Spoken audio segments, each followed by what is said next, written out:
Assalamualaikum warahmatullahi wabarakatuh. Perkenalkan, kami dari kelompok 3 ingin mempresentasikan tentang data forgery. Perkenalkan, nama saya Sulaiman dengan NIM 111902028. Saat ini, teknologi informasi dan komunikasi berkembang dengan sangat cepat. Teknologi informasi dan komunikasi digunakan hampir di setiap aspek kehidupan atau di dalam masyarakat. Untuk menjalankan aktivitasnya, TIK dapat membuat hidup lebih mudah di berbagai bidang, seperti kesehatan, ekonomi, pendidikan, pemerintahan, agama, perbankan, dan pekerjaan rumah tangga. Perkembangan teknologi membuat dunia menjadi tidak memiliki batas. Namun, kemajuan teknologi saat ini tak hanya dimanfaatkan masyarakat dalam kegiatan positif, melainkan juga dimanfaatkan dengan menjadikan kegiatan negatif. Salah satu dampak negatif dari perkembangan teknologi ialah munculnya kejahatan teknologi atau yang lebih dikenal dengan cybercrime. Kejahatan-kejahatan dunia maya cybercrime banyak jenis dan beragam. Namun pada dasarnya semua itu sama, yaitu melakukan tindakan kejahatan pada dunia maya, terutama internet atau komputer, kepentingan pribadi maupun golongan tertentu.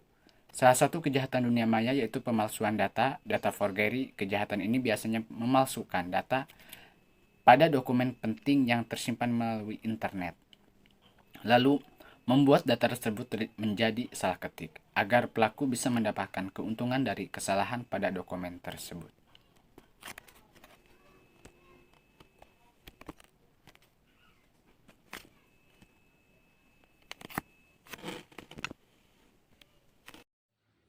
Perkenalkan, nama saya Ade Citri Zakia dengan NIM 11-2003. Data forgery. Saat ini, teknologi informasi dan komunikasi berkembang dengan sangat cepat. Teknologi informasi dan komunikasi digunakan hampir di setiap aspek kehidupan untuk menjalankan aktivitasnya. TIK dapat membuat hidup lebih mudah di berbagai bidang, seperti kesehatan, ekonomi, pendidikan, pemerintahan, agama, perbankan, dan pekerjaan rumah tangga. Perkembangan teknologi membuat dunia menjadi tidak memiliki batas. Namun, kemajuan teknologi saat ini tak hanya dimanfaatkan masyarakat dalam kegiatan positif, melainkan juga dimanfaatkan dengan menjadikan kegiatan negatif. Salah satu dampak negatif dari perkembangan teknologi ialah munculnya kejahatan teknologi atau yang lebih dikenal dengan cybercrime. Kejahatan-kejahatan dunia maya atau cybercrime banyak jenis dan beragam. Namun, pada dasarnya semuanya itu sama, yaitu melakukan tindakan kejahatan pada dunia maya, terutama internet, untuk kepentingan pribadi maupun golongan tertentu. Salah satu kejahatan dunia maya yaitu pemalsuan data atau data forgery. Kejahatan ini biasanya memasukkan data pada dokumen penting yang tersimpan melalui internet, lalu membuat data tersebut terjadi salah ketik agar pelaku bisa mendapatkan keuntungan dari kesalahan pada dokumen tersebut. Cybercrime. Kejahatan dunia maya atau cybercrime merupakan istilah yang mengacu kepada aktivitas kejahatan dengan komputer atau jaringan komputer menjadi alat, sasaran, atau tempat terjadinya kejahatan. Termasuk ke dalam kejahatan dunia maya antara lain yaitu penipuan lelang secara online, pemalsuan cek, penipuan kartu kredit, confident fraud, penipuan identitas, pornografi anak, dan lain-lain. Pada dasarnya, cybercrime meliputi tindak pidana yang berkenaan dengan sistem informasi, baik sistem informasi itu sendiri juga sistem komunikasi yang merupakan sarana untuk penyampaian atau pertukaran informasi kepada pihak lainnya.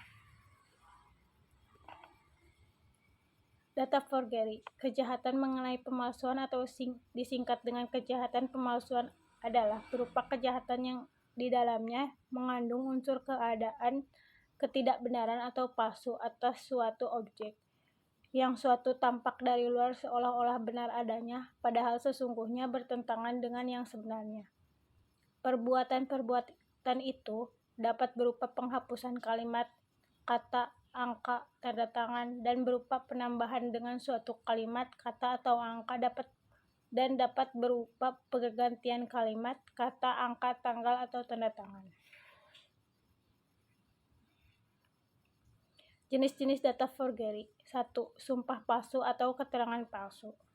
Suatu keterangan atau sumpah adalah suatu keterangan yang diberikan sehubungan dengan sumpah. Keterangan itu terdiri tidak hanya atas keterangan-keterangan kesaksian dalam perkara maupun dalam perkara pidana, tetapi semua pemberitahuan-pemberitahuan dalam kata-kata tentang perbuatan-perbuatan dan peristiwa-peristiwa. Keterangan itu harus diberikan atas sumpah. Pengambilan sumpah mana dilakukan sebelum keterangan itu diberikan untuk menegaskannya. Antara sumpah janji dan pelanggarannya terdapat jangka waktu. Pelanggaran terjadi setelah pemberian keterangan palsu. 2. Pemalsuan uang logam dan uang kertas negara serta uang kertas bank. Perbuatan memalsukan uang terdiri atas pergantian bahan-bahan baku untuk membuat uang asli dengan bahan-bahan yang lebih rendah nilainya. Perbuatan memalsu dapat juga merupakan perbuatan mengubah tanda stempel yang mengakibatkan tulisan dalam uang itu menunjukkan nilai lain daripada yang sebenarnya. Ketiga, pemalsuan materai dan merek atau cap. Perbuatan memalsukan berarti memberikan tampang yang lain daripada yang sebenarnya yang diterima dari pemerintah. A. Mengubah nilai yang terletak pada materainya. B. Memberi warna yang mengakibatkan materai itu terlihat sebagai materai yang lebih tinggi nilainya. 4. Pemalsuan surat. Membuat surat palsu adalah menyusun surat atau tulisan pada keseluruhannya.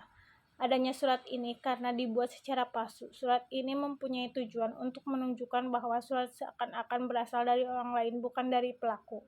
Perbuatan memalsukan surat dilakukan dengan cara melakukan perubahan-perubahan tanpa izin dalam suatu surat atau tulisan.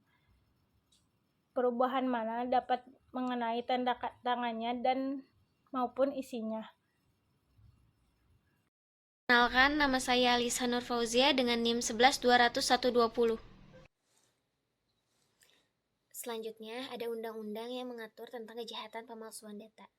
Pada Undang-Undang Nomor 19 Tahun 2016 tentang Informasi dan Transaksi Elektronik atau ITE, ketentuan mengenai pemalsuan dengan menggunakan sistem elektronik diatur pada pasal 35, yang berbunyi, perbuatan yang dilakukan pada pasal 35 Undang-Undang Nomor 19 Tahun 2016 tentang Informasi dan Transaksi Elektronik atau ITE adalah melakukan manipulasi, menciptakan, menghilangkan, merusak informasi elektronik atau dokumen elektronik dengan tujuan agar dianggap sebagai data otentik. Perbuatan pemalsuan elektronik atau dokumen elektronik tersebut ditunjukkan agar nantinya data yang palsu itu dianggap sebagai data yang otentik atau yang asli oleh pihak lain. Dalam tindak pidana ini diperlukan adanya unsur-unsur yang dapat menimbulkan suatu perikatan atau pembebasan hutang, atau diperuntukkan sebagai bukti suatu hal dengan maksud untuk memakai atau menyuruh orang lain memakai surat itu, seolah-olah itu asli dan tidak palsu. Sebagaimana yang diatur pada pasal 263 Kitab Undang-Undang Hukum Pidana atau KUHP. Dalam kasus data forgery, terdapat suatu undang-undang yang mengatur kasus pemalsuan data yang dilakukan di media elektronik, sehingga dalam hal ini pelaku akan dijerat menggunakan pasal 35 JO pasal 51 ayat 1 Undang-Undang Nomor 19 Tahun 2016 tentang ITE yang berbunyi 1. Pasal 35 berbunyi, setiap orang dengan sengaja dan tanpa hak atau melawan hukum melakukan manipulasi, penciptaan, perubahan, penghilangan, pengerusakan informasi elektronik atau dokumentasi elektronik dengan tujuan agar informasi elektronik atau dokumen elektronik tersebut dianggap seolah-olah data yang otentik.